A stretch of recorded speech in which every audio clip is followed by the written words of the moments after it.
সর্বনাশ হইছে। শামীম লোক পাঠায় আমাদের জমি দখল নিতেছে। কি বলছো মা? এই জমি তো বাবার রক্তে কেনা। এই গ্রাম এখন আমার। মাসুদ, কাগজে সই কর, নরইলে আজই ঘর ভাঙবো। শামীম, গরিব হইছে বলে দুর্বল ভাবিস না। বাপ, ঝগড়া করিস না, ওরা লাঠি নিয়ে আইছে। ভয় পাইছিস? ভয় না পাইলেই তো মজা। শামীম, ভয় আমি পাই না। অন্যায় দেখলে আগুন জ্বলে। আগুন এক ফতে নিভাইয়া দিন। মাসুদ, তোর বাবার কথা মনে কর, মাথা ঠান্ডা রাখ। বাবা বলছিল অন্যায়ের কাছে মাথা নত করিস না। শেষ সুযোগ দিচ্ছি, সই কর। না। এই জমি ছুতে চাইলে আমি চিনব না। তুই আমার কাকার ছেলে। তাহলে যুদ্ধ কর মাসুদ আমার সাথে। যুদ্ধ হোক শামীম, কিন্তু ন্যায়ের পক্ষে। বড় কথা বলিস শামীম, সাহস আছে সামনে আসার?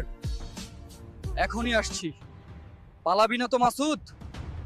শামীম, তোকে দেখার আছে, এটা আমার বাবার জমি, তোকে দখল করতে দিব না। জমি আমি নিবই। বন্ধুরা, মাকে ভালোবাসলে লাইক ও সাবস্ক্রাইব কর।